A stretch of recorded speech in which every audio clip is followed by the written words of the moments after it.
हमें शैतान ये कहने लगा ज़ब्ह करने बाब तुझको ले चला। राह में शैतान ये कहने लगा ज़ब्ह करने बाब तुझको ले चला। तब लगी इब्लीस से वो कहने आपो मारता है कब कोई बेटे को बाप। इस्माइल बोलने नहीं बेटा के तुम्हें तुम्हारा मैं चिनी ना। এটা কি আশ্চর্য কথা, বাপ আবার সন্তানকে জবাই করে কেমন করে, এটা আমার বুঝে আসে না। ইবলিস বলল ইব্রাহিম তুমি ইবলিস বলল ইসমাইল তুমি জানো না এটা কার হুকুম জানো কিনা? বলে না না জানি না। এবার ইব্রাহিম আলাইহিস সালাম ইবলিস ইসমাইলকে বলে এটা আল্লাহ তাআলার হুকুম। আল্লাহ তাআলা আদেশ করেছেন, তিনি আদেশ করেছেন, ওনার আদেশেই আদেশিত তোমার আব্বা, সুতরাং তিনি কুরবানি করতে যান, তোমাকে কুরবানি করবেন। এবার ইসমাইল বললেন ইবলিস আমি তোকে চিনি ফেলেছি, আনতা ইবলিস আমি তোকে চিনি ফেলেছি, তুই ইবলিস ধোঁকা দেওয়ার জন্য এখানে আসছিস। শুনে রাখ তব লাগি ইবলিস সে ও कहने आपो मारता है कब कोई बेट को बाब भूले आगर है यही फरमाने हक भूले आगर है यही फरमाने हक ऐसे जानी लाख हो कुर्बान हक। ইসমাইল বললেন ইবলিস শুনে রাখো যে আল্লাহ তাআলার আদেশ হয়ে থাকে, হুকুম হয়ে থাকে, তো তুমি শুনে রাখো এটা এমন একটা দুইটা ইসমাইল নয়, লক্ষ লক্ষ ইসমাইল জন্ম হবে, কুরবানি হবে, আমি একটু পিছপা হব না। ऐसे जानी लाख हो कुर्बान हक, যদি আল্লাহ তাআলা আমার কুরবানি চান, তিনি আমার কুরবানি পছন্দ করেন, এমন লক্ষ ইসমাইল পৃথিবী থেকে চলে যাবে, একটু পিছপা হব না, আমি দ্বিধাদ্বন্দ্বে পড়ব না। সুবহানাল্লাহ। দোস্ত এবার ইবলিস চিন্তা করলো ওরে মা ধান্না মরিস, কথা বোঝেন না মনে, ওরে কিসে বাবার চাইতে তো ইমান মজবুত বেশি, বাচ্চা ধোঁকা দেওয়া সম্ভব নয়। তারপরে ইব্রাহিম তো ওনাকে তো আগেই ধোঁকা দেওয়া সম্ভব না। তারপরে মিনা প্রান্তরে যেখানে যারা হাজিরা যারা গেছেন, যেখানে ওনাকে জবাই করার জন্য নেওয়া হয়েছে, চিহ্নটা এখনো দেওয়া আছে, এই দিক দিয়ে জমরাতের কাছে যদি আসতে হয় সে এখানে তিনি আসছেন। তা আসার পরে এই প্রথমে জমরে আকাবা বড় জায়গাতে বিশাল স্রোত ধারণ করে, বিশাল এক আকৃতি, ভয়ঙ্কর আকৃতি ধারণ করে বাধা দিয়েছেন ইবলিস, মানে বিশ্রী ভয়ঙ্কর চেহারা। তখন ইব্রাহিম আলাইহিস সালাম ইসমাঈল আলাইহিস সালাম মিলে এখানে 7টা কঙ্কর মেরেছেন। সুবহানাল্লাহ। শয়তান দূর হয়ে গেল। তারপরে পরের কিছুক্ষণ পরে বিশাল এক স্রোত ধারণ করলেন, সেখানে কঙ্কর মেরেছেন। তারপর আরেক স্রোত ধারণ করলেন, 3 জায়গায় ধোঁকা দিয়ে চেষ্টা করেছেন, বাধা দিয়েছেন। ইব্রাহিম আলাইহিস সালাম ইসমাঈল আলাইহিস সালাম তিনজনই সামনে চলে গেলেন। শেষ পর্যন্ত যেখানে স্বপ্নে যে জায়গাটা দেখেছেন কুরবানি করতেছেন, ওই জায়গায় পৌঁছে গেলেন। এই পৌঁছে গিয়ে এবার তিনি ওনার সন্তানকে পুরা হালত শুনিয়ে বললেন। কি হালত, কি ঘটনা, এইটা আল্লাহ তাআলা কোরআনে কোট করে দিয়েছেন। ফালাম্মা বালাগা মাআহু সায়া ক্বালা ইয়া বুনাইয়া ইন্নী আরা ফিল মানাম আন্নী আযবাহুকা ফানজুর মাযা তারা ক্বালা ইয়া আবাতি ইফআল মা তু'মার সাতাজিদুনি ইনশাআল্লাহু মিনাস সাবিরিন। দোস্ত বন্ধু আমার, ফালাম্মা বালাগা মাআহু সায়া ক্বালা ইয়া বুনাইয়া ইন্নী আরা ফিল মানাম আন্নী আযবাহুকা ফানজুর মাযা তারা। ইব্রাহিম আলাইহিস সালাম ইসমাঈলকে বলেন বাবা এবার শোনো, আসল কথাটা তোমারে বলি, আমি যে এই পর্যন্ত তোমাকে আল্লাহ কেন আছি তুমি জানো? না। তাহলে শোনো, আমি স্বপ্নে দেখছি তোমাকে জবাই করতেছি আল্লাহর জন্য, তোমার ফয়সালাকে বলো।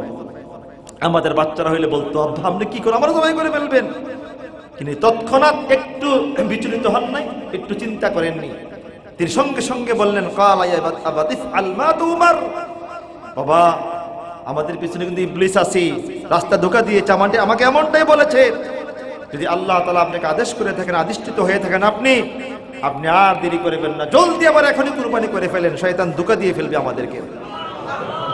আর আপনি কি মনে করেন যে আমি এই কারণে বাধা দেব? না না, তিনি বললেন ইনশাআল্লাহু সাতাজিদুনি ইনশাআল্লাহু মিনাস সাবিরিন। আর আপনি এই কাজ করতে গিয়া আমাকে ধৈর্যশীলদের অন্তর্ভুক্ত পেয়ে যাবেন। সুবহানাল্লাহ। কেমন ধৈর্য তিনি করেছেন? তিনি বললেন আব্বাজান আপনি কাজ করেন, আমার চোখ বেঁধে ফেলেন, আপনার চোখও বেঁধে ফেলেন, কারণ দুইজনের চোখে হলে মায়া চলে আসবে, কুরবানি করতে পারবেন না। কিছুক্ষণ পরে বললেন না বাপ আমার উপর মুখ করে শোয়াই দেন, উপর মুখ করে শোয়াই দিলেন। বাপ আমাকে হাত পাড়ি বেঁধে ফেলেন, হয়তো আমি জবাই করার কারণে, কষ্টের কারণে হাত পা নাড়াচাড়া করলে আপনার জবাই করতে বেকার সৃষ্টি হবে, আপনি আমার হাত পা গুলি বেঁধে ফেলেন। হাত পা বেঁধে ফেললেন। তারপরে তিনি বললেন, না বাপ, হাত পায়ের বাঁধন খুলে ফেলেন। কেন রে বাপ? কে জন্য? কিয়ামতের ময়দানে যদি আল্লাহ তাআলা আমাকে জিজ্ঞেস করে, ইসমাইল তোমার কুরবানি চেয়েছিলাম কিন্তু তুমি সচ্চাই কুরবানি হও নাই, তোমার হাত পা বাঁধা লাগছি, আমি হাত পা বাঁধা উন্মুক্ত অবস্থায় আল্লাহর দরবারে কুরবানি হয়ে যেতে চাই। সুবহানাল্লাহ। এদিক দিয়ে কি ঘটনা ঘটেছে দেখেন। এদিক দিয়ে জিবরাইল আলাইহিস সালাম মানে পাগল হয়ে গেছেন। পাগল মানে এমন পাগলামি না, সাধারণ হাদিসে আসছে উনি একবার দক্ষিণ দিকে যান, আরেকবার উত্তর দিকে যান, আরেকবার পশ্চিম দিকে, আরেকবার পূর্ব দিকে, আরেকবার উপরে, আরেকবার নিচে, কিন্তু আল্লাহর সামনে বলবে এটা যে আল্লাহ এই ঘটনা কেন, কারণটা কি? এটা তোমার কোন পরীক্ষা? এটা কি আশ্চর্য পরীক্ষা? আপন বাপ সন্তানকে জবাই করতেছে তোমার জন্য, এটা কেমন পরীক্ষা? জিবরাইল আলাইহিস সালাম পাগলামি করতেছে, একবার উপরে, একবার নিচে, একবার ডানি, একবার বামে। এক পর্যায়ে যখন ইব্রাহিম আলাইহিস সালাম বসে গেলেন ইসমাইল আলাইহিস সালামের বুকের উপরে, এই তখন জিবরাইল সামনে দাঁড়িয়ে চোখ পাকাইয়া চাতক পাখির মতো তাকিয়ে আছেন, আর পাগলামি করছে।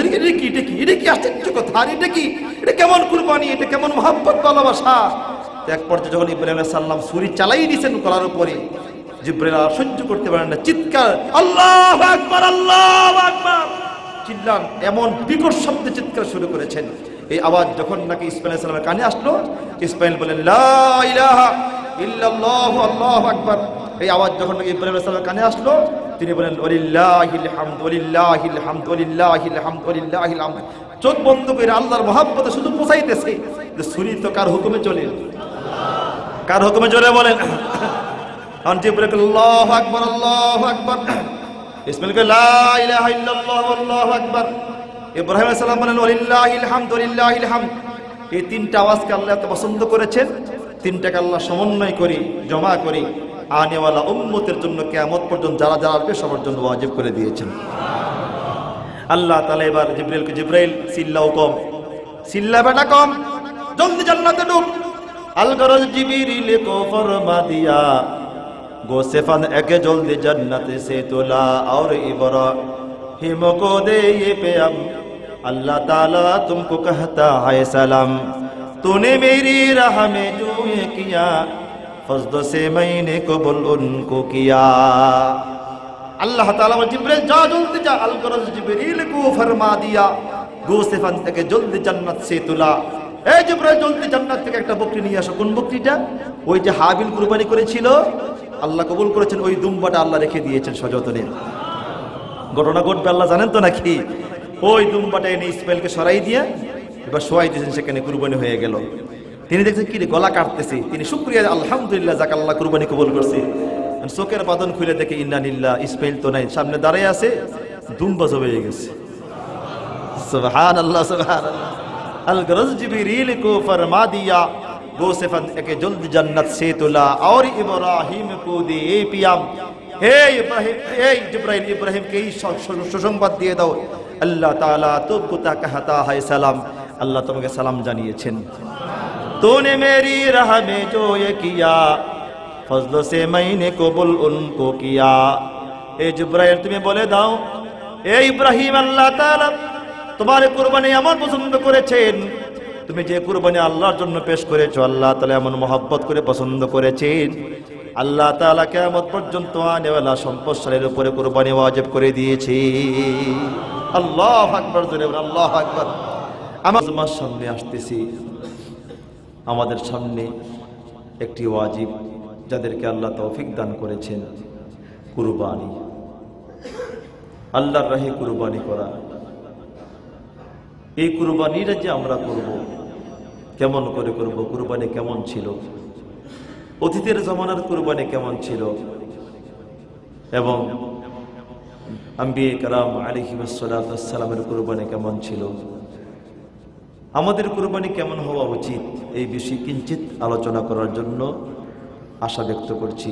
ওমা তাওফিক ইল্লা বিল্লাহ আলাইহি তাওয়াক্কালতু ইলাইহি উনীব সুবহানাকা লা ইলমা লানা ইল্লা মা আল্লামতানা ইন্নাকা আনতাল আলিমুল হাকীম।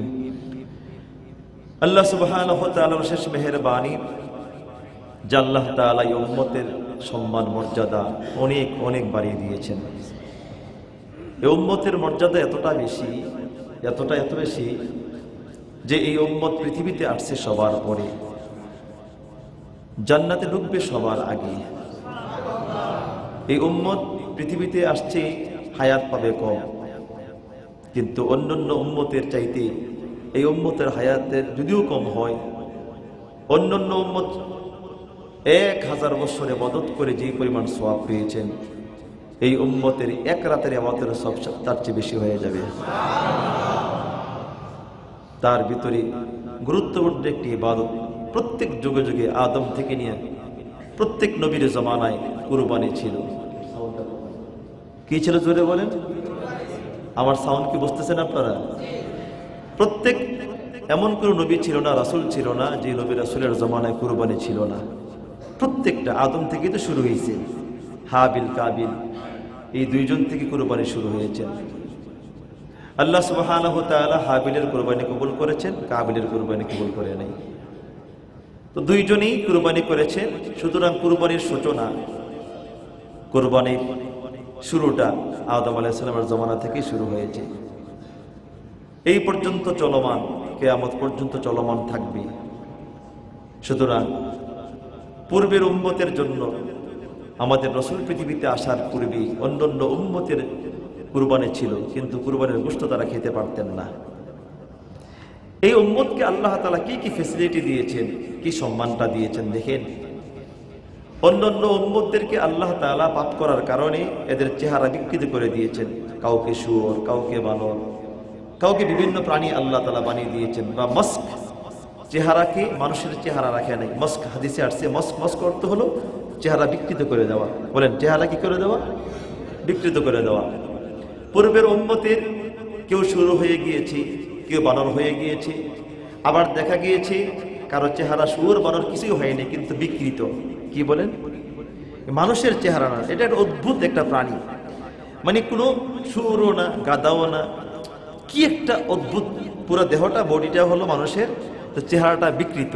আউযুবিল্লাহি মিন যালিক। মানে ওই লোকগুলি সমাজে হাঁটতে পারতো না, সমাজে চলতে পারতো না, সমাজে কথা বলতে পারতো না, তার ফ্যামিলির সামনে যেতে পারতো না, মানে চেহারা নিয়ে কারো সামনে যাবে অতটুকু ক্ষমতা ছিল না। আবার দেখেন, এমন হতো না যে তওবা ইস্তেগফার করলে আবার চেহারা পরিবর্তন হয়ে যাবে, এমনটাও না। কিন্তু আবার এই যে বিকৃত হয়েছে, এই অবস্থায় ইন্তেকাল করতো, এই অবস্থায় বিচারের ময়দানে উঠবে। হাদিসে আসছে, ক্বালা রাসূলুল্লাহি সাল্লাল্লাহু আলাইহি ওয়াসাল্লাম, কামা তাহয়ুনা তামুতুন ওয়া কামা তামুতুনা তুহশারুন। রাসূল আকরাম সাল্লাল্লাহু আলাইহি সাল্লাম বলেন, যেমন তোমার জীবন হবে তেমন তোমার মরণ হবে, যেমন তোমার মরণ হবে তেমন তোমার হাসর হবে। কামা তাহয়ুনা তামুতুন ওয়া কামা তামুতুনা তুহশারুন। যে হালতে ইন্তেকাল হবে এই হালতে মরণ হবে, যে হালত হবে দুনিয়ার জমিনে হালতে তার মরণ হবে, যে অবস্থায় তার মরণ হবে সেই অবস্থায় বিচারের ময়দানে উঠবে। কিন্তু আল্লাহ তাআলা এই উম্মতের চেহারাকে পরিবর্তন করবে না, কিন্তু করবে না ঠিক বাহ্যিক দৃষ্টিতে, কিন্তু আভ্যন্তরীণভাবে চেহারা পরিবর্তন হয়ে যায়। এটা আমাদের চোখের দ্বারা আমরা মালুম করতে পারবো না। মনে করেন সাপোজ আমি বলি যে আমি আজকে আপনারা আমাকে অনেক মহব্বত করেন, ভালোবাসেন, সৌরতি লেবাসের কারণে ভালোবাসেন, কিন্তু আদৌ কি আমার চেহারা মানুষের চেহারা আছে না কুকুর শুয়োরের চেহারা হয়ে গেছে? এটা একমাত্র ওই ব্যক্তি বলতে পারবে যার অন্তর্চক্ষু খোলা আছে। নজর করলে তিনি বুঝতে পারেন যে তার চেহারা এখন আর কি নাই, মানুষের চেহারা। এছাড়াও দেখবেন মাঝে মাঝে কিছু মানুষ যারা বেশি মদখোর, নেশাখোর, জিনাখোর, মিথ্যা বলে, দেখবেন এদের চেহারা কিছুটা পরিবর্তন হয়ে যায়। বুঝতে পারিনি মনে। যারা জালেম, এক পর্যায়ে মানুষ বলে ফেলে, তাকাতো তার চেহারা মানুষের চেহারা মনে হয় না, এক দানবের চেহারা। অনেক জালেম বাদশা আছে পৃথিবীতে, অনেক জালেম বাদশা আছে, যদিও তার মুখে হাসি দেখা যায় কিন্তু দেখতে রাক্ষস দেখা যায়। আছে কিনা জোরে বলে না? হাসতেছে, তার ছবিতে হাসি, কিন্তু মূলত সেটা রাক্ষস, এক জালেম। আছে কি আছে না জোরে বলেন? আছে। দোস্ত বন্ধু আমার, এই পৃথিবীতে অনেক বাদশা আছে, ক্ষমতাধর ব্যক্তি আছে এই জমিনে, অনেক মানুষ জুলুম করতে করতে, অবিচার করতে করতে, অত্যাচার করতে করতে তার চেহারা বিকৃত হয়ে যায়। কিন্তু রাসূল সাল্লাল্লাহু আলাইহি সাল্লামের দোয়ার বদৌলতে আল্লাহ তাআলা সরাসরি স্পষ্ট সুস্পষ্ট জাহেরান অর্থাৎ বাহ্যিকভাবে তার চেহারা বিকৃত করবে না। কিন্তু আল্লাহ রাসূল সাল্লাল্লাহু আলাইহি সাল্লাম দোয়া করেছেন, আল্লাহ পূর্বের উম্মতের চেহারা যদিও বিকৃত করে দিয়েছো, কিন্তু আমার উম্মতের চেহারা দুনিয়াতে বিকৃত করে দিও না, আমার উম্মতের চেহারা বিকৃত করে দিও না। আল্লাহ সুবহানাহু ওয়া তাআলা বিশ্বনবীর দোয়া কবুল করে ফেলেছেন। এই জন্য উম্মতের চেহারা বিকৃত হবে না। কিন্তু দোস্ত, পূর্বের উম্মতের চেহারা বিকৃত হয়ে যেত, পরিবর্তন হয়ে যেত, চেহারা ঠিক থাকতো না। এই উম্মতদেরকে আল্লাহ তাআলা এই ফ্যাসিলিটি দিয়েছেন। 1 নাম্বার 2, পূর্বের উম্মতের চেহারা বিকৃত হওয়ার কারণে এরা তওবা করতে পারতো না, তওবা কবুল হতো না, তওবা করলে মাপ নাই, শেষ। কিন্তু আল্লাহ রাসূল সাল্লাল্লাহু আলাইহি সাল্লাম দোয়া করলেন, আয় মালিক আমার উম্মতের চেহারা পরিবর্তন করে দিও না। 1 নাম্বার। 2 নাম্বার, আমার উম্মতকে তওবা করার সুযোগ করে দিও। এই জন্য দেখবেন এই জামানার উম্মতেরা অনেক পাপ করেছেন। পাপ করতে করতে করতে করতে চেহারা, সুরত, গাল, চাপা, চোখ কোথায় গেছে। কিন্তু আল্লাহ রাস্তায় মেহনত করে বা কোনো হক্কানি পীরের দরবারে গিয়ে এমন বুজুর্গ হয়েছে, চেহারা নূর জ্বলতেছে। আর ঠিক কিনা জোরে বলেন না? আল্লাহ হয়ে গেছেন। এখন এই লোকটা যে ডাকাত ছিল, চোর ছিল, অসভ্য লুটেরাজ ছিল, সেই লম্পট ছিল, চাঁদাবাজ ছিল, খুনকার ছিল, এটা এখন আর তার ভিতরে নাই। সুন্দর চেহারা, পাগড়ি, মাথায় পাগড়ি, গায়ে জুব্বা, সুন্নতের উপর ইস্তেকামাত আছে কি আছে না? জোরে বলেন না? আছে।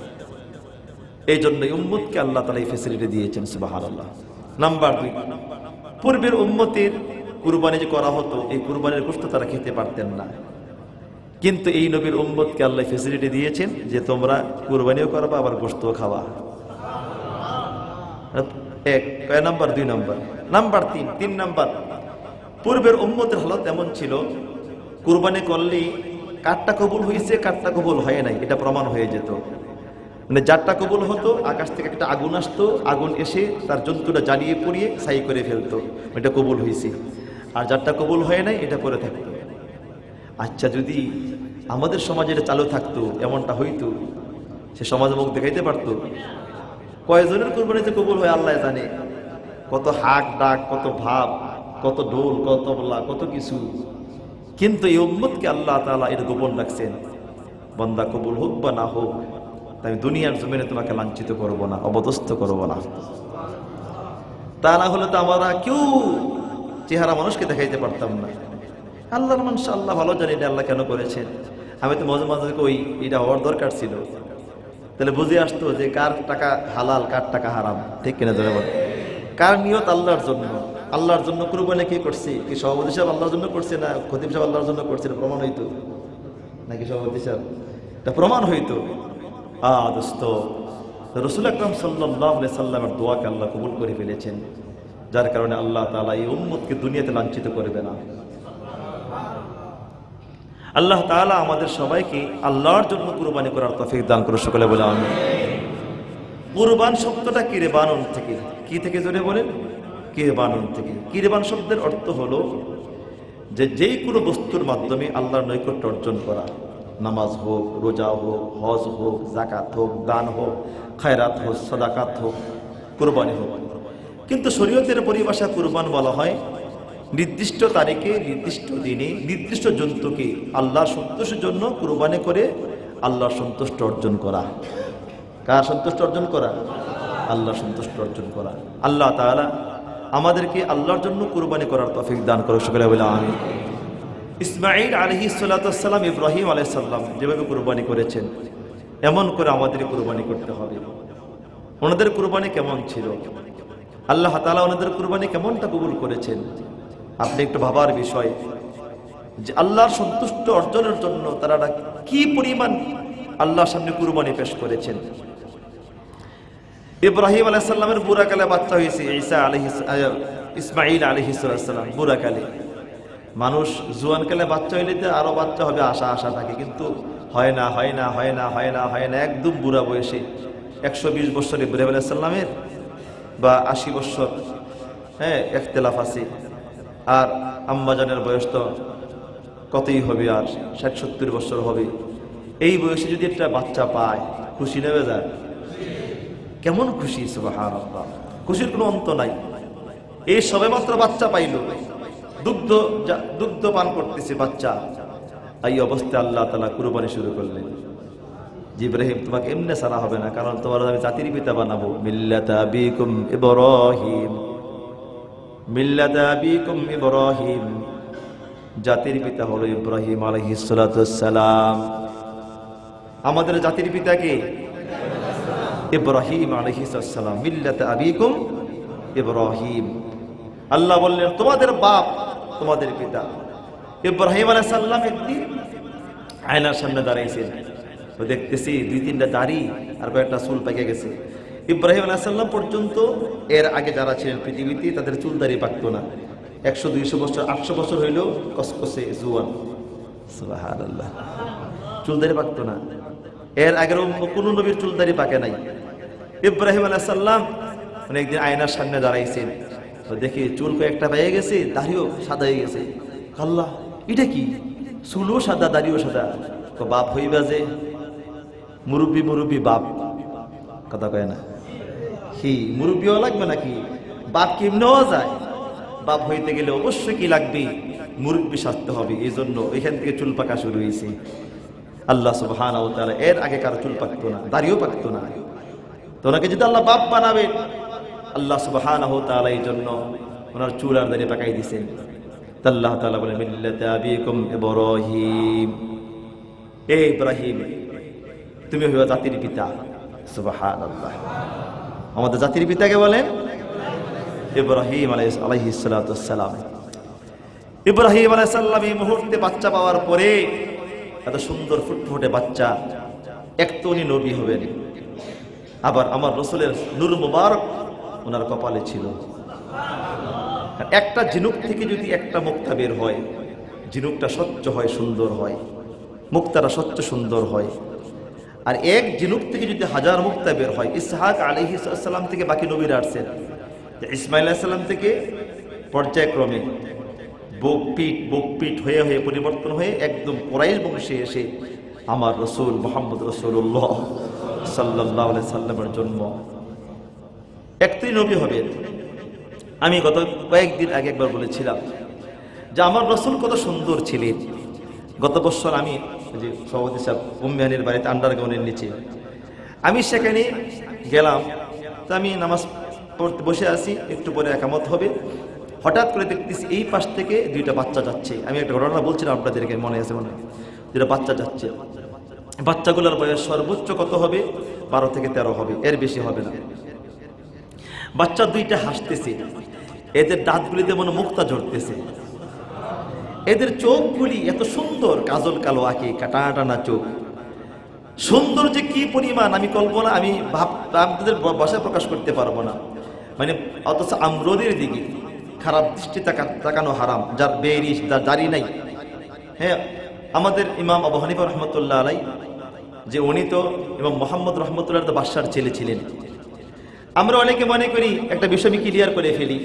দেখেন, গোলশান বনানী একদম বড় বড় ভিআইপি এলাকা দেখবেন, ওই এলাকার মানুষগুলির বাচ্চারা আলেম হয় না, কথা কয় না। ইমাম মুহাম্মদ রহমতুল্লাহ আলাই উনি বাদশার ছেলে ছিলেন। আমাদের ইমাম মুহাম্মদ রহমতুল্লাহ আলাই, বাচ্চা মানুষ আসছেন আবু হানিফার দরবারে, আয়েশা বলতেছে, হযরত আমি তো ইলম শিখতে চাই। না না, দিন এটা কুরবানি চাই। তুমি বাদশার ছেলে, তোমার দ্বারা ইলম শিক্ষা অর্জন হবে না, সম্ভব না। হযরত আমি আলেম হবই, আমার দিল মানতেছে না, আমি আলেম হব। তুমি আলেম জহিবে প্রমাণ দেখাইতে পারবা? বাদশার ছেলে, অহংকার তোমার ভিতরে, কি প্রমাণ দেখতে চান? বাজারে যাইবা, বাজারে গিয়া নারীর বুড়ি, উটের নারী বুড়ি মাথায় নিবা, নিয়ে পুরো বাজারে ঘুরবা, ঘুরার পরে তারপর আমার কাছে আসবা। এই অবস্থায় সবাই শুনতেছেন নাকি? এই অবস্থা আমার কাছে আসবা। তিনি তাই করেছেন। বাচ্চা মানুষ, নারী বুড়ি সব মাথায় নিয়েছেন, গোবর সব পড়তেছি, মায়ালা সব পড়তেছি। এই অবস্থায় তিনি আবু হানিফার দরবারে আসছেন। দেখি বলছেন, হযরত বলেন আর কি কুরবানি দরকার? কাহা, তোমার দ্বারা কিছু একটা হবে। যুগের ইমাম হয়েছেন, যুগের ইমাম। দিন কুরবানি চায় দোস্ত, আরাম আয়েশে দিন আসে না। আমার রাসূল 1 সপ্তাহ 3 দিন পর্যন্ত পেটে পাথর বেঁধেছেন। আরে দোস্ত, মুসা আলাইহিস সালামের জমানায় আল্লাহ যদি মান্না সালওয়া জান্নাতে খাওয়াইতে পারেন, আমার রাসূলকে খাওয়াইতে পারেন না? পারেন কিনা জোরে বলেন? হ্যাঁ পারেন। উম্মতকে শিখিয়ে দিয়ে গেছেন, উম্মত দুনিয়াটা থাকার জায়গা না, পাওয়ার জায়গা না। রাসূল আকরাম সাল্লাল্লাহু আলাইহি সাল্লাম শুয়ে আছেন খেজুরের চাটাইয়ের উপরে। ওমর রাদিয়াল্লাহু তাআলা আনহু তিনি আসছেন রাসূলের দরবারে। আল্লাহ রাসূল ওমর রাদিয়াল্লাহু আনহুকে দেখে তিনি বসে গেলেন। রাসূলের পিঠ মোবারক সূর্য যার সামনে হার মানে, চন্দ্র যার সামনে হার মানে, কি সুন্দর চেহারা, পিঠ মোবারক। ওমর রাদিয়াল্লাহু তাআলা আনহু দেখে পিঠের ভিতরে চাটাইয়ের দাগ। বিশ্বনবী দু জাহানের বাদশা ওমর ফাবাকা ওমর।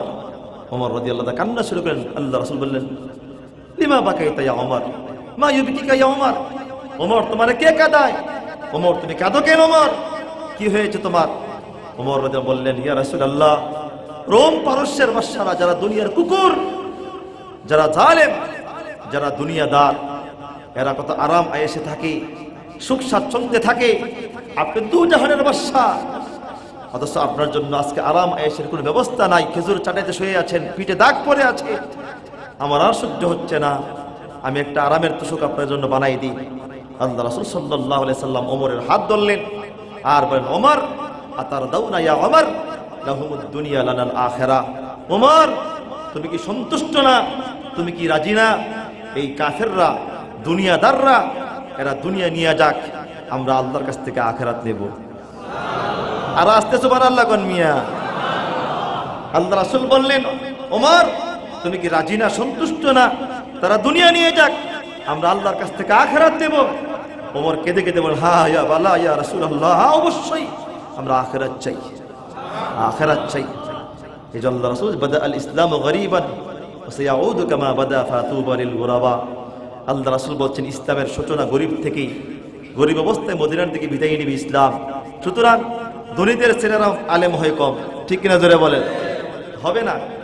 সুখ স্বাচ্ছন্দ্যে এসির ভিতরে এলেম আসে না, আরাম আয়েশে এলেম আসে না। এলেম আল্লাহ তাআলা কুরবানি চান। এই পৃথিবীতে ইমতিহানের জায়গা, পরীক্ষার জায়গা। এখানে আরাম আয়েশ করে আপনি এলেম শিখবেন, হবে না, ঠিক কিনা জোরে বলেন?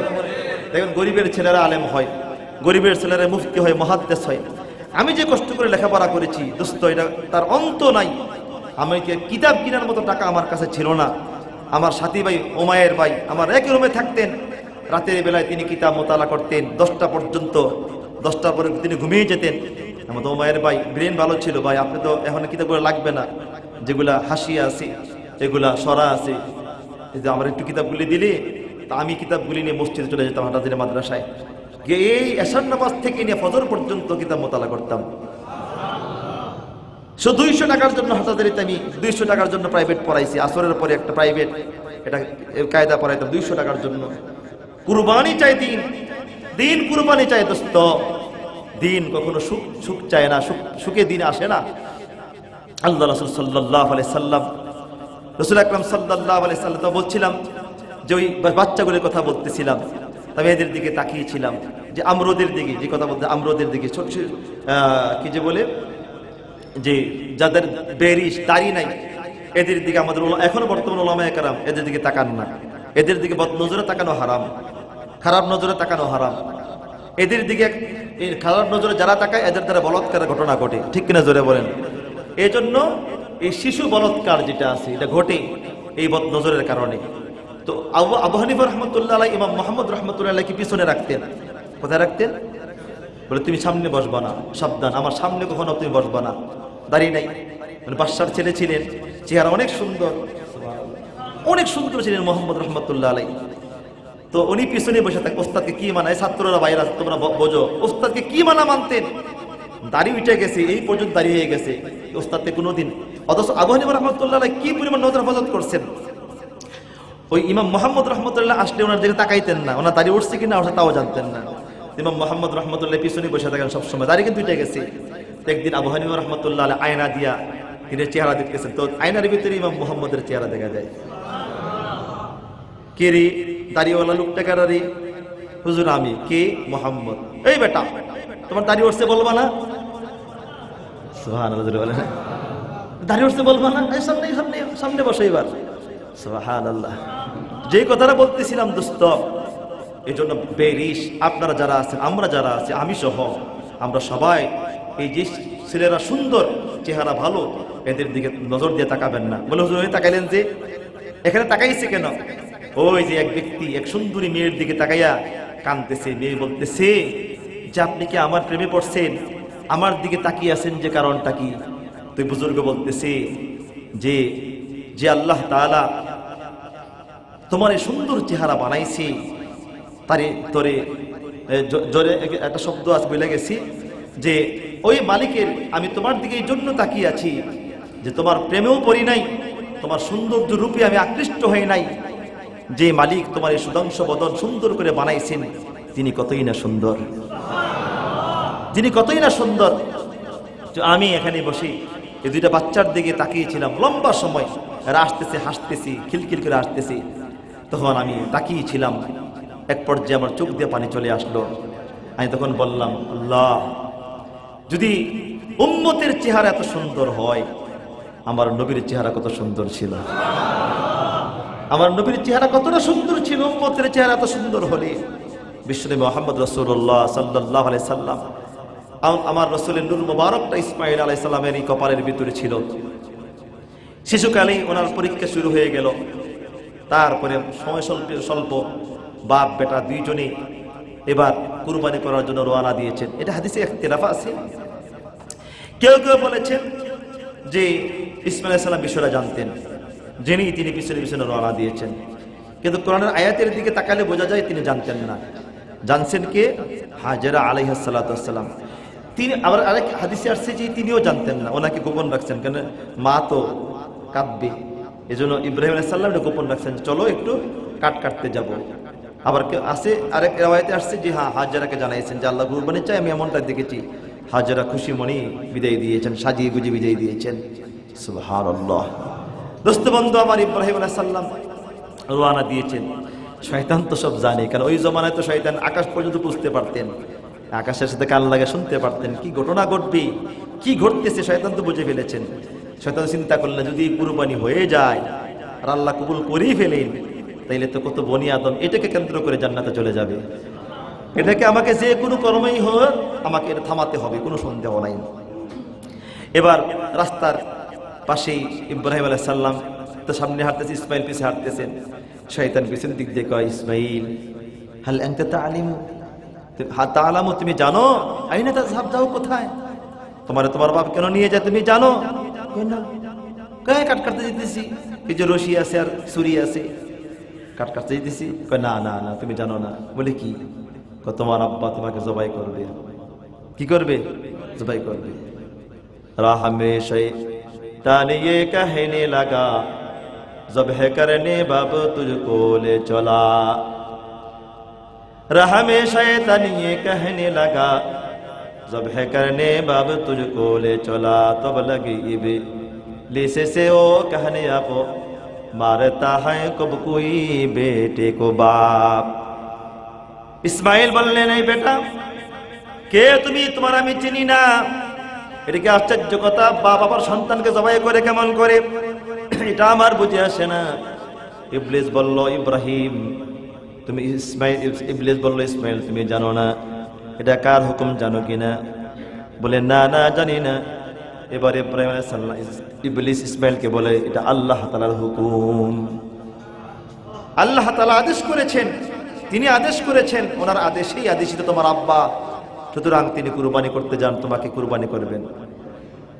এবার ইসমাইল বললেন, ইবলিস আমি তোকে চিনি ফেলেছি, আনতা ইবলিস, আমি তোকে চিনি ফেলেছি, তুই তো ইবলিস, ধোঁকা দেওয়ার জন্য এখানে আসছিস, শুনে রাখ। তব লাগি ইবলিস সে ও कहने आपो मारता है कब कोई बेट को बाब भूले आगर है यही फरमाने हक भूले आगर है यही फरमाने हक ऐसी जानी लाख हो कुर्बान हक।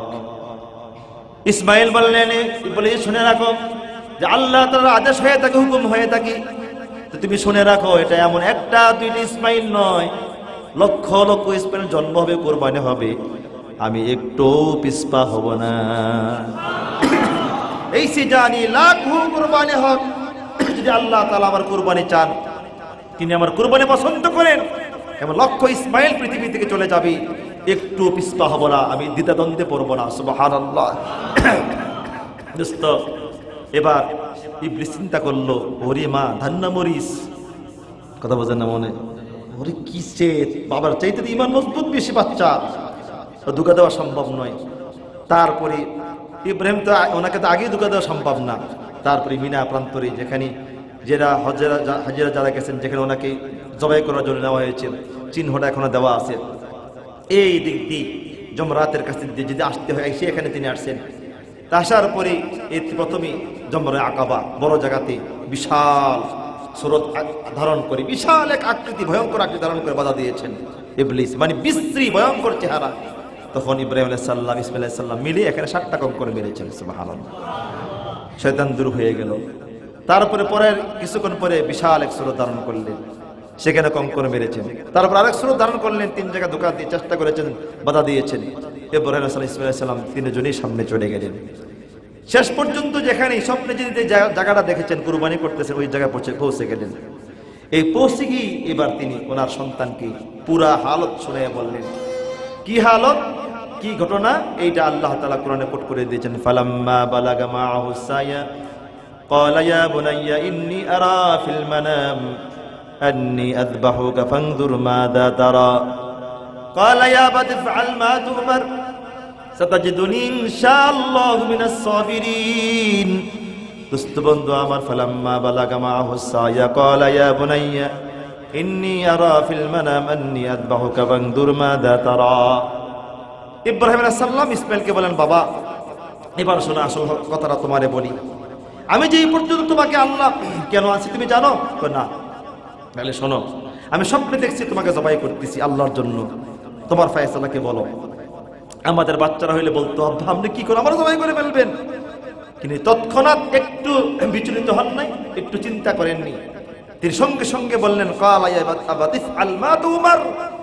বাবা, আমাদের পিছনে কিন্তু ইবলিস আছে, রাস্তা ধোঁকা দিয়েছে, আমাকে এমনটাই বলেছে। যদি আল্লাহ তাআলা আপনাকে আদেশ করে থাকেন, আদিষ্টিত হয়ে থাকেন, আপনি আর দেরি করবেন না, জলদি আবার এখনই কুরবানি করে ফেলেন, শয়তান ধোঁকা দিয়ে ফেলবে আমাদেরকে।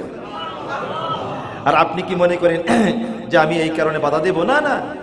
তিনি বললেন, ইনশাআল্লাহু সাতাজিদুনি ইনশাআল্লাহু মিনাস সাবিরিন। আর আপনি এই কাজ করতে গিয়া আমাকে ধৈর্যশীলদের অন্তর্ভুক্ত পেয়ে যাবেন। সুবহানাল্লাহ। কেমন ধৈর্য তিনি করেছেন? তিনি বললেন, আব্বাজান আপনি কাজ করেন, আমার চোখ বেঁধে ফেলেন, আপনার চোখও বেঁধে ফেলেন। কারণ দুইজনে চোখে হলে মায়া চলে আসবে, কুরবানি করতে পারবেন না। কিছুক্ষণ পরে বললেন, না বাপ, আমার উপর মুখ করে শোয়াই দেন। উপর মুখ করে শোয়াই দিলেন। বাপ আমাকে হাত পাড়ি বেঁধে ফেলেন, হয়তো আমি জবাই করার কারণে, কষ্টের কারণে হাত পা নাড়াচাড়া করলে আপনার জবাই করতে বেকার সৃষ্টি হবে, আপনি আমার হাত পা গুলি বেঁধে ফেলেন। হাত পা বেঁধে ফেললেন। তারপরে তিনি বললেন, না বাপ, হাত পায়ের বাঁধন খুলে ফেলেন। কেন রে বাপ? কে জন্য? কিয়ামতের ময়দানে যদি আল্লাহ তাআলা আমাকে জিজ্ঞেস করে, ইসমাঈল তোমার কুরবানি চেয়েছিলাম কিন্তু তুমি সচ্চাই কুরবানি হও নাই, তোমার হাত পা বাঁধা লাগছি, আমি হাত পা বাঁধা উন্মুক্ত অবস্থায় আল্লাহর দরবারে কুরবানি হয়ে যেতে চাই। সুবহানাল্লাহ। এদিক দিয়ে কি ঘটনা ঘটেছে দেখেন। এদিক দিয়ে জিবরাইল আলাইহিস সালাম মানে পাগল হয়ে গেছেন। পাগল মানে এমন পাগলামি না, সাধারণ হাদিসে আসছে উনি একবার দক্ষিণ দিকে যান, আরেকবার উত্তর দিকে যান, আরেকবার পশ্চিম দিকে, আরেকবার পূর্ব দিকে, আরেকবার উপরে, আরেকবার নিচে। কিন্তু আল্লাহর সামনে বলবে এটা যে আল্লাহ এই ঘটনা কেন, কারণটা কি? এটা তোমার কোন পরীক্ষা? এটা কি আশ্চর্য পরীক্ষা? আপন বাপ সন্তানকে জবাই করতেছে তোমার জন্য, এটা কেমন পরীক্ষা? জিবরাইল আলাইহিস সালাম পাগলামি করতেছে, একবার উপরে, একবার নিচে, একবার ডানি, একবার বামে। একবার যখন ইব্রাহিম আলাইহিস সালাম বসে গেলেন ইসমাঈল আলাইহিস সালামের বুকের উপরে, এই তখন জিবরাইল সামনে দাঁড়ায়া চোখ পাকাইয়া চাতক পাখির মতো তাকিয়ে আছেন। আর পাগলামি করছে, এটা কি আশ্চর্য কথা, আর এটা কি, এটা কেমন কুরবানি, এটা কেমন মহব্বত, ভালোবাসা। তো এক পর্যায়ে যখন ইব্রাহিম আলাইহিস সালাম ছুরি চালাই দিয়েছেন গলার উপরে, জিবরাইল আর সহ্য করতে পারেন না, চিৎকার, আল্লাহু আকবার, আল্লাহু আকবার চিল্লান, এমন বিকট শব্দে চিৎকার শুরু করেছেন। এই আওয়াজ যখন নাকি ইসমাঈল আলাইহিস সালামের কানে আসলো, ইসমাঈল বলেন, লা ইলাহা ইল্লাল্লাহু আল্লাহু আকবার। এই আওয়াজ যখন নাকি ইব্রাহিম আলাইহিস সালামের কানে আসলো, তিনি বলেন, ওয়ালিল্লাহিল হামদ, ওয়ালিল্লাহিল হামদ, ওয়ালিল্লাহিল হামদ, ওয়ালিল্লাহিল হামদ। চোখ বন্ধ করে আল্লাহর মহব্বতে শুধু পৌঁছাইতেছে যে ছুরি তো কার হুকুমে চলে, কার হুকুমে চলে বলেন। আর জিবরিল আল্লাহু আকবার আল্লাহু আকবার, ইসমাঈল লা ইলাহা ইল্লাল্লাহ আল্লাহু আকবার। ইব্রাহিম আলাইহিস সালাম বলেন ওয়ালিল্লাহিল হামদু লিল্লাহিল হামদ। এই তিনটা আওয়াজকে আল্লাহ এত পছন্দ করেছেন, তিনটাকে আল্লাহ সমন্বয় করি জমা করি আনেওয়ালা উম্মতের জন্য কিয়ামত পর্যন্ত যারা যারা আসবে সবার জন্য ওয়াজিব করে দিয়েছেন আল্লাহ তাআলা। এবার জিবরাইলকে জিবরাইল সিল্লাও কম, সিল্লা বেটা কম, জলদি জান্নাতে ঢুক। আল গরজ জিবরিল কো ফরমা দিয়া গোসেফান একে জলদি জান্নাতে সে তোলা और इब्राहिम को दे ये पैगाम अल्लाह ताला तुमको कहता है सलाम तूने मेरी राह में जो ये किया फज़्ल से मैंने कबूल उनको किया। अल्लाह ताला और जिब्रील जा जल्दी जा अल गरज जिब्रील को फरमा दिया গোসেফান থেকে জলদি জান্নাত সে তোলা। এই জিবরাইল জলদি জান্নাত থেকে একটা বকরি নিয়ে আসো। কোন বকরিটা? ওই যে হাবিল কুরবানি করেছিল, আল্লাহ কবুল করেছেন, ওই দুম্বাটা আল্লাহ রেখে দিয়েছেন সযত্নে। ঘটনা ঘটবে আল্লাহ জানেন তো নাকি? ওই দুম্বাটা এনে ইসমাঈলকে সরাই দিয়ে এবার শোয়াই দিয়েছেন, সেখানে কুরবানি হয়ে গেল। তিনি দেখছেন কি রে গলা কাটতেছে, তিনি শুকরিয়া আলহামদুলিল্লাহ যাক আল্লাহ কুরবানি কবুল করছে। চোখের বাঁধন খুলে দেখে ইন্না লিল্লাহ, ইসমাঈল তো নাই, সামনে দাঁড়িয়ে আছে, দুম্বা জবে গেছে। সুবহানাল্লাহ সুবহানাল্লাহ। अल गरज जिब्रील को फरमा दिया गोसेफन के जल्द जन्नत से तुला और इब्राहिम को दे पियाम। हे इब्राहिम, हे जिब्राइल इब्राहिम के सुसंबाद दिए दाओ अल्लाह ताला तुमको कहता है सलाम, अल्लाह तुमके सलाम জানিয়েছেন।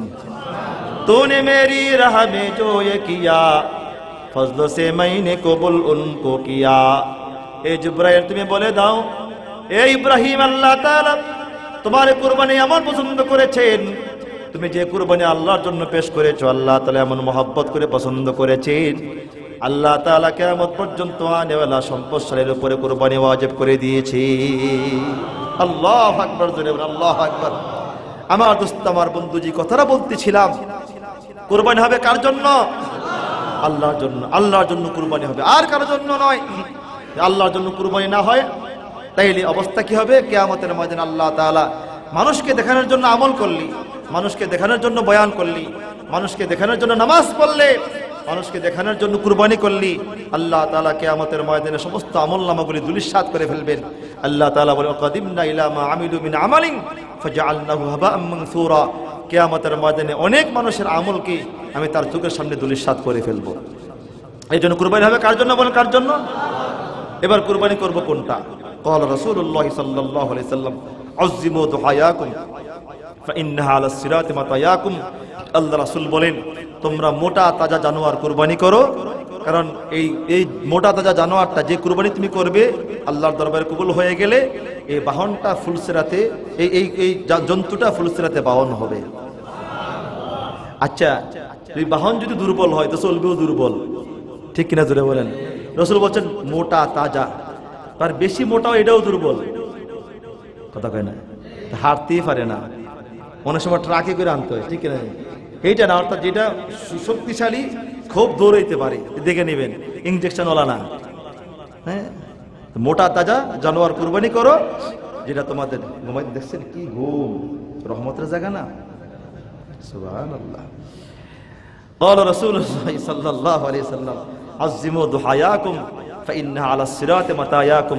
রাসূল আকরাম সাল্লাল্লাহু আলাইহি সাল্লাম বলেন তোমরা মোটা তাজা জানোয়ার কুরবানি করো, তোমাদের ফুলসিরাতে এই জানোয়ারটা তোমাদের বাহন হবে। আমরা কুরবানি করব কার জন্য? বলেন আলহামদুলিল্লাহি রাব্বিল আলামিন والصلاة والسلام على سيدنا وسيد الأنبياء والمرسلين محمد وعلى آله وأصحابه أجمعين برحمتك يا أرحم الراحمين ربنا ظلمنا أنفسنا وإن لم تغفر لنا وترحمنا لنكونن من الخاسرين يا ربنا يا سيدنا يا مولانا يا أرحم الراحمين يا أكرم الأكرمين يا مجيب الدعوات يا حنان يا منان يا بديع السماوات والأرض يا ذا الجلال والإكرام বিশাল আকাশের মালিক জমিনের মালিক আল্লাহ, আয় মালিক আমরা কতিপয় তোমার গুনাহগার গোলাম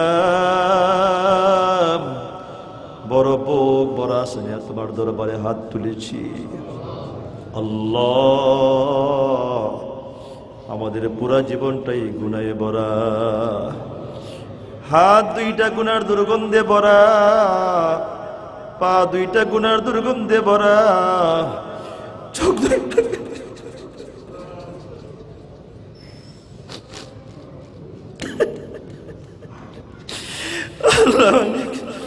চোখ দুইটা গুনার দুর্গন্ধে ভরা মালিক। এমন এমন গুনাহ করেছি আল্লাহ, সমাজের লোক জানলে কোনদিন আমাদেরকে সম্মান করতো না। আয় আল্লাহ, আপনি এমন এক সত্তারুল আয়ুব, গুনাহ গোপনকারী, স্ত্রীর গুনাহ স্বামীর কাছে গোপন রেখেছেন, স্বামীর গুনাহ স্ত্রীর কাছে গোপন রেখেছেন, ইমামের গুনাহগুলি মুয়াজ্জিনের কাছে গোপন রেখেছেন, মুসল্লির কাছে গোপন রেখেছেন, মুসল্লির গুনাহগুলি ইমামের কাছে গোপন রেখেছেন। আল্লাহ, দুনিয়াতে যেমন গোপন রাখছেন কিয়ামত পর্যন্ত আল্লাহ গোপন রাখেন। আল্লাহ, অনেক মানুষ মরে গেলে তার দোষগুলি প্রকাশ পেয়ে যায়। আয় মালিক, কিয়ামতের কঠিন দিবসে আল্লাহ লক্ষ লক্ষ বনি আদম থাকবে। আল্লাহ, সেই দিন সবার সামনে আমাদের দোষগুলি প্রকাশ করে লজ্জা দিয়েন না আল্লাহ। সেই দিন আমাদের গুনাহগুলি গোপন রেখে আমাদেরকে মাফ করে দিন আল্লাহ। আয় আল্লাহ মালিক, আমার এই মুসল্লিগুলি অত্যন্ত কলিজার টুকরা মুসল্লি আল্লাহ, বহু দূর থেকে আল্লাহ আমার কাছে আসে। আয় মালিক, আমার এই মুসল্লিগুলিকে মাফ করে দেন আল্লাহ। বিচারের দিবসে সবাইকে নিয়ে যেন জান্নাতে থাকতে পারি মালিক।